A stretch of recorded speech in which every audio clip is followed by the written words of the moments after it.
A atração a seguir é recomendada para todas as idades.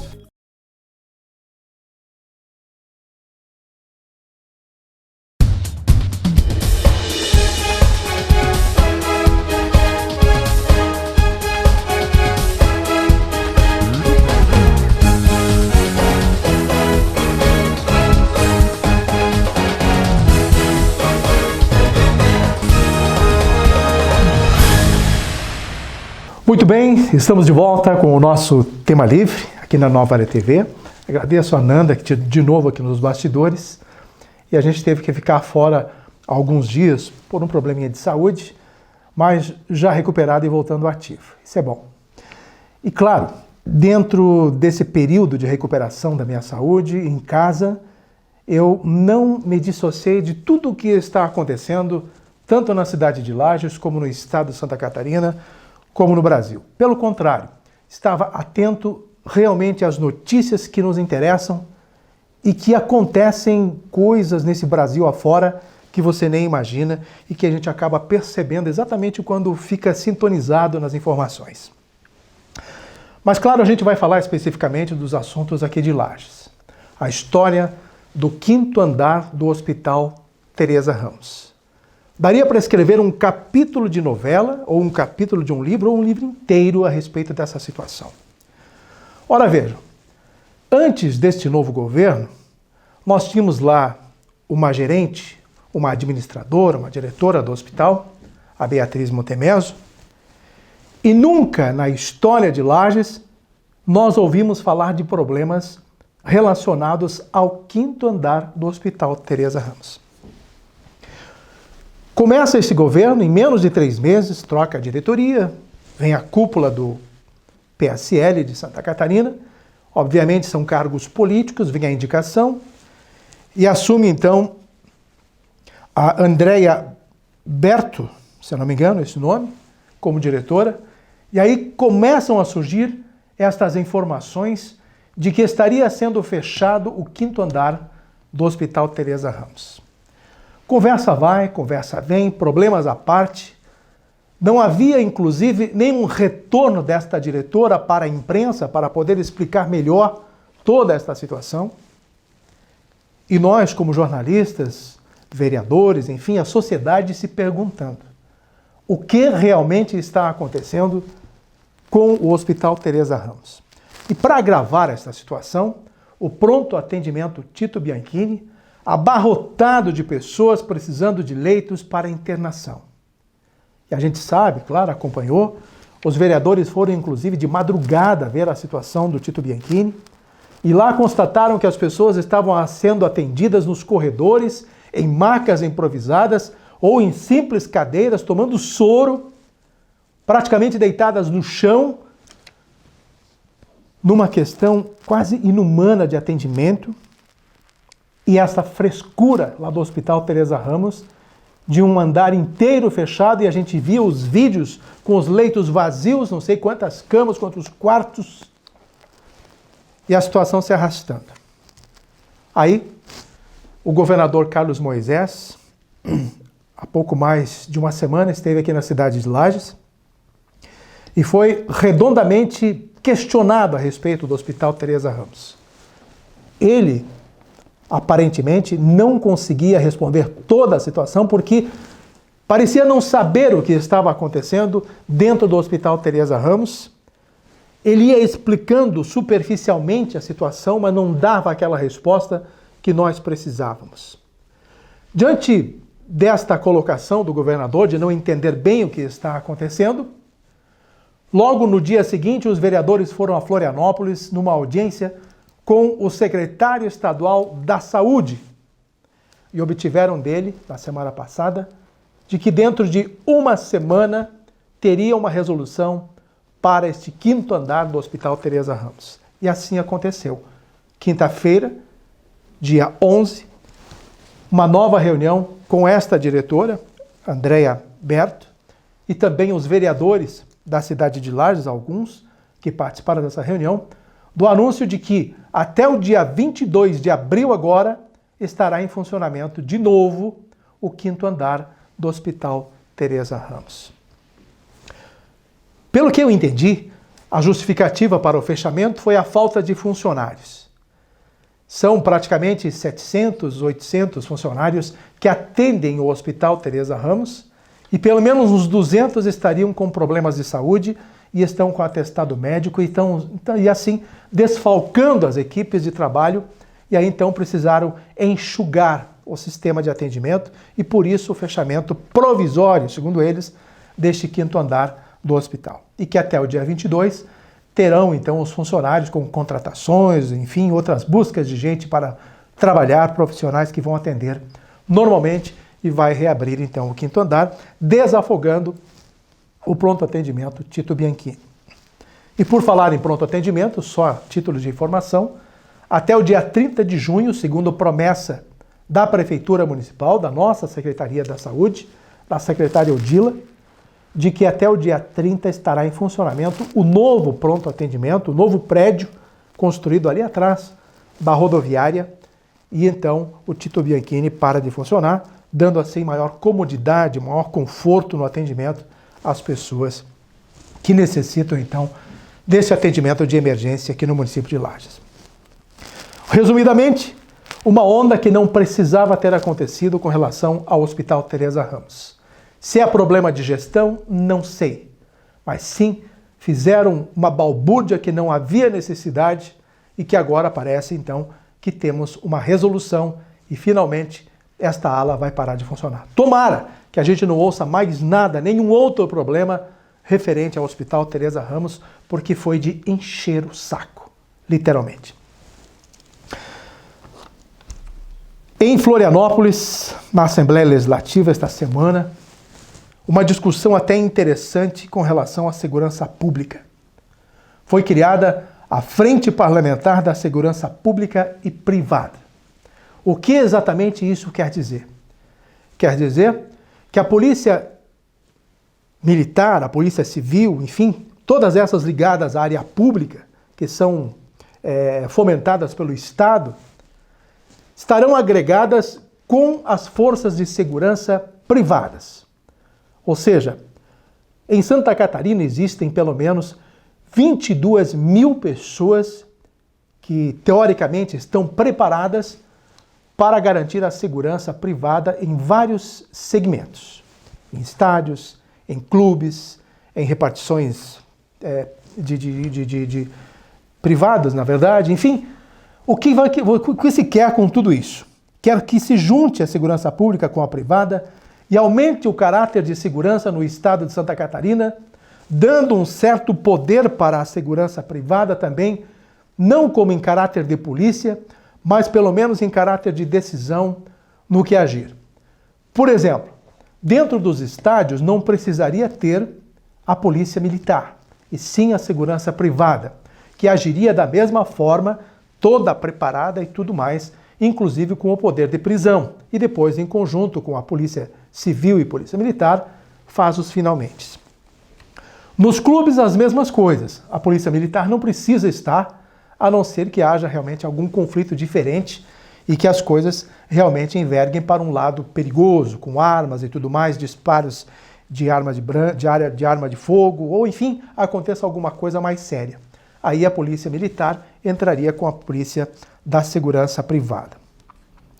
Mas o bom nisso tudo é que realmente nós poderemos sentir um pouco mais de segurança, já que a Polícia Privada teria realmente um pouco mais de autonomia nas suas ações, até com prisões, obviamente entregaria depois para a polícia dar a condução dos fatos na sequência. Mas aumentaria, sim, a segurança no estado de Santa Catarina. Basta, então, que isso agora ganhe nova discussão. Vejam como é que tudo isso se encaminhará e como se dará para que nós possamos sentir que a nossa segurança pública e privada no estado de Santa Catarina tenha realmente um resultado interessante. Para nós fecharmos esse primeiro bloco, uma boa notícia para os produtores rurais da Coxilha Rica. Vocês ficaram sabendo que no ano passado houve uma fiscalização do IBAMA, fiscais lá do Rio Grande do Sul, vieram até a Coxilha Rica e fizeram uma fiscalização e autuaram praticamente uns 30 produtores rurais da Coxilha Rica, inviabilizando toda a produção aqui na nossa região. Houve, claro, um aparato de defesa formado pelo Sindicato Rural, empresários, advogados, políticos, enfim, uma gama de pessoas realmente preocupadas com esta situação, porque tudo poderia inviabilizar em termos de economia o próprio município de Lages, não só a Coxilha Rica. Isso poderia acabar se estendendo para todo o estado de Santa Catarina, porque se você for analisar, os campos nativos, nada pode ser usado no estado, ou no Rio Grande do Sul, ou no Paraná. Teria que inviabilizar todos os estados, e se você for analisar, a coisa seria bastante grave. Mas, pois bem, diante desta mobilização, esta semana, uma boa notícia. O IBAMA acabou, então, arquivando já 3 dos processos. Dos 30 processos, 3 já foram arquivados e as pessoas, então, estão já respirando com mais tranquilidade para poder trabalhar. Inclusive, nesses 3, havia 1 ou 2 que já estavam com as multas acima de R$1 milhão para serem pagas para o IBAMA. Estão agora, então, livres desse problema e aguarda-se o julgamento dos demais processos e a esperança é de que tenham o mesmo rumo, que tenham a mesma resolução e todos sejam absolvidos, isso embasados no lei do Código Florestal de Santa Catarina, e aí então tudo isso para que a defesa dessas pessoas se complemente a partir desse código e assim nós tenhamos paz para poder trabalhar e produzir aqui na Serra Catarinense, não só aqui, porque o Rio Grande do Sul está sofrendo o mesmo problema e também o estado vizinho do Paraná.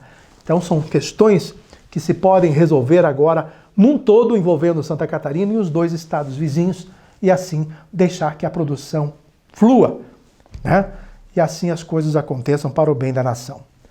Nós vamos a um rápido intervalo comercial e em seguidinha a gente retoma a nossa segunda parte aqui do Tema Livre. Até já!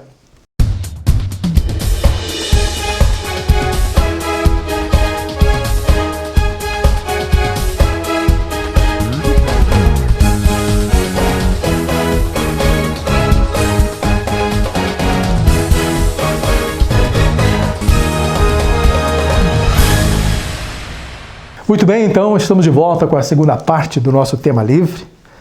E um dos assuntos bem interessantes que a gente pode abordar foi, sem dúvida, a marcha dos prefeitos a Brasília nesta semana. Lá estiveram inúmeros prefeitos, ouviram o próprio presidente da República, os ministros, foram vários painéis de apresentações e discussões e debates. Mas, enfim, a gente sabe que os prefeitos voltaram bem satisfeitos, pois parece-me que as conquistas foram relevantes nesta viagem a Brasília.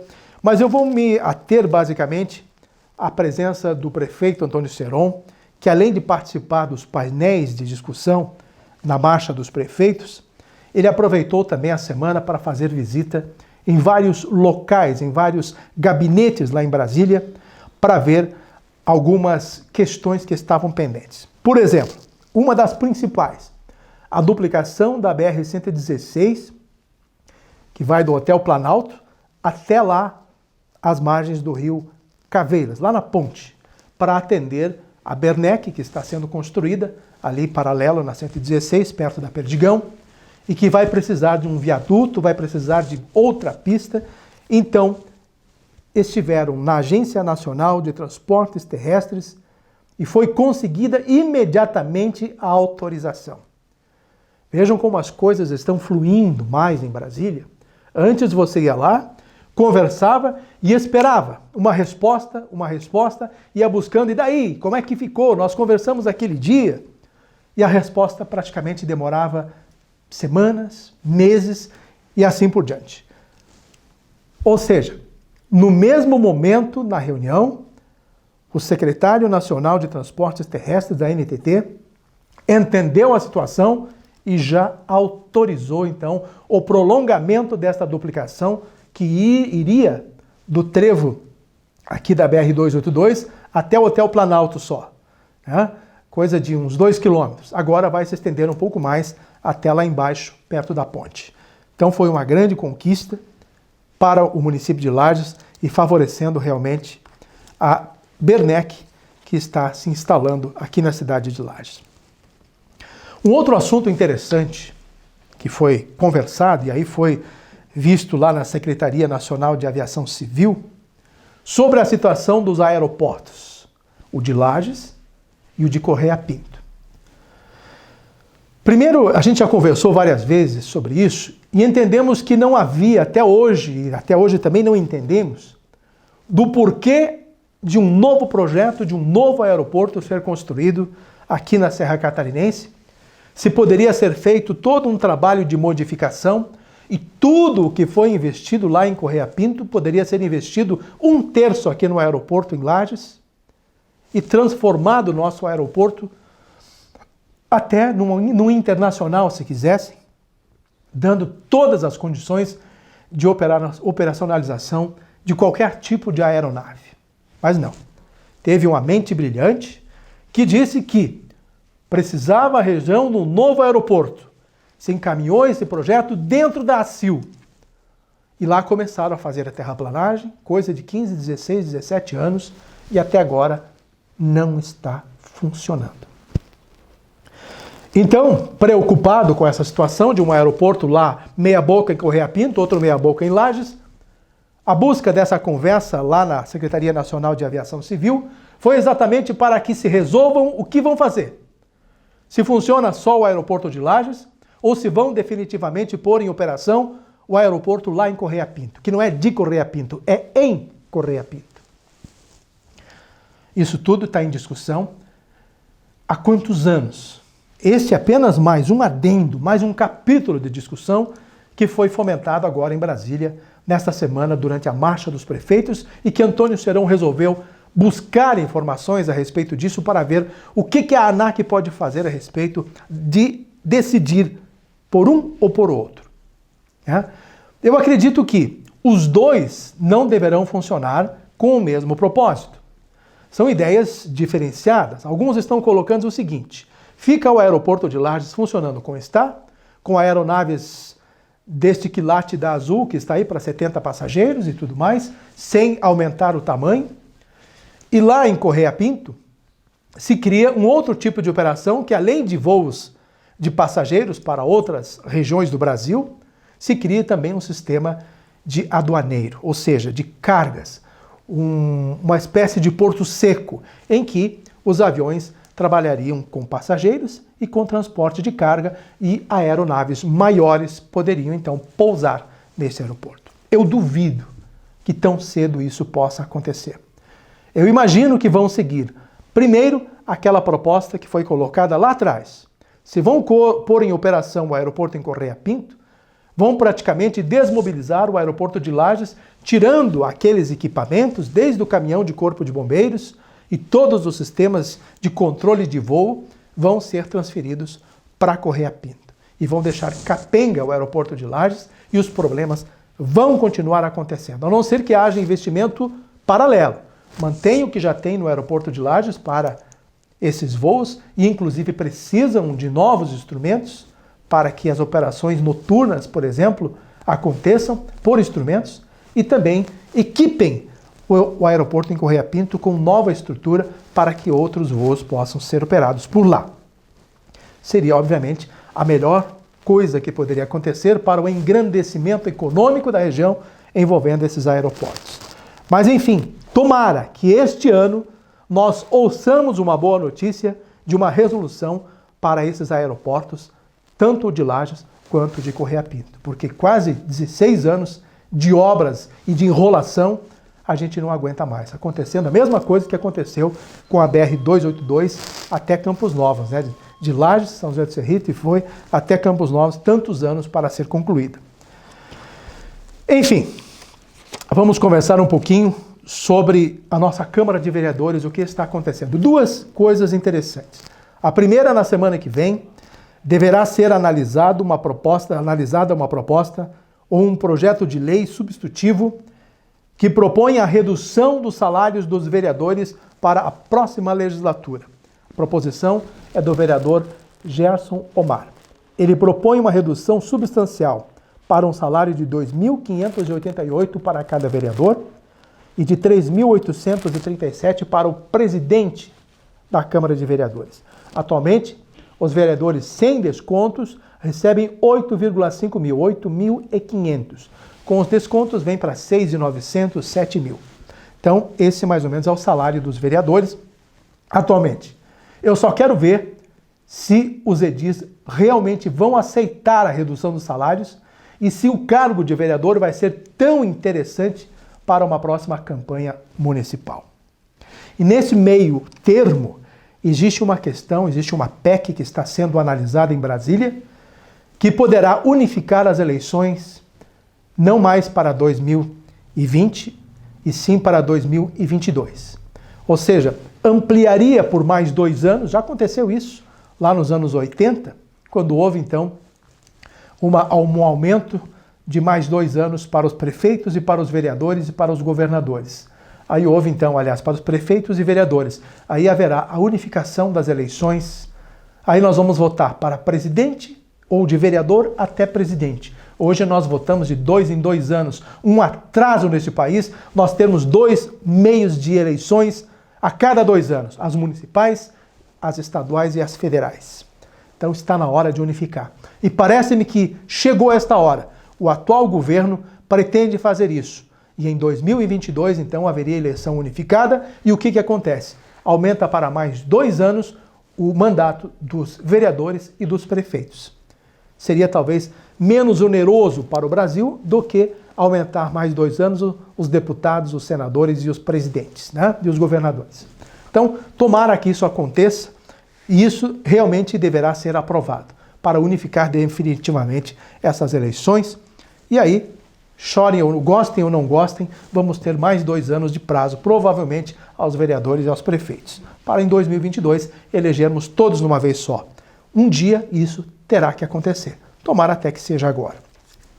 Ainda na Câmara de Vereadores, esta semana, uma discussão que não poderia estar acontecendo e não deveria acontecer.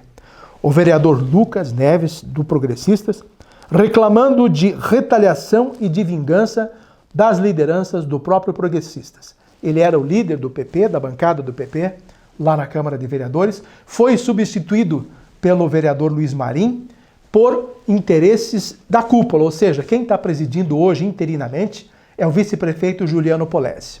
E o Lucas foi para a bancada e detonou o presidente da Executiva Municipal interino, que é o vice-prefeito Juliano Polezi, dizendo que isso é só vingança, que isso é só retaliação.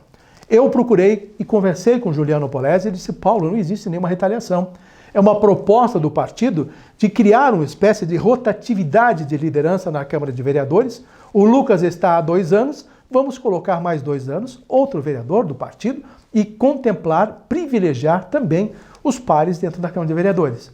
Obviamente, existe uma rusga bem complexa interna dentro do partido e que não dá para colocar numa mesma mesa o Lucas Neves, o vice-prefeito Juliano Polezi. Tanto é que estas declarações abertas em tribuna criaram realmente uma repercussão desfavorável interna do partido, e eu quero crer que nos próximos meses, assim que tiver uma janela nesse sentido, o Lucas Neves estará fora do Progressistas. E ele se coloca, inclusive, com predisposição de ser o candidato a prefeito pelo Progressistas na sucessão de Antônio Seron. São coisas que a gente está analisando e acompanhando de perto, sem contar outros pequenos problemas que eu nem vou discorrer agora aqui envolvendo outros edis, e que parece que mais criam problemas do que criam projetos em favor da população. E só ficam fiscalizando o colega e não esquecem de fiscalizar a si mesmo e de produzir alguma coisa diferente em termos de potenciais para que chegue até a população e tragam benefícios diretos à comunidade. Então, tudo isso envolvendo, claro, as eleições para prefeito, se acontecer no ano que vem. Então, as coisas estão mais ou menos sendo encaminhadas na Câmara de Vereadores nesse sentido. Eu só espero acompanhar de perto esta votação da redução dos salários para ver se os vereadores terão realmente peito para decidir se vão reduzir drasticamente os seus ganhos, né, as suas subvenções para um próximo mandato, porque eu quero ver também quem vai se candidatar a vereador. Muitos vão exatamente pelos salários e ganhando pouco, realmente vão aqueles que têm interesse de contemplar a população com prestação de serviço corretamente. Pois é isso, minha gente. Estamos de volta, então, com o nosso tema livre, se Deus quiser, com muitos e muitos outros lá pela frente. Mais uma vez, um abraço a você, Ananda. E a gente era para ter entrevistado as soberanas da Festa do Pinhão, mas alguma coisa aconteceu e a gente não pôde fazer essa entrevista. Vai ser agendado este compromisso mais à frente, tá bom? Um grande abraço a vocês e até a próxima semana, se Deus quiser e Ele quer.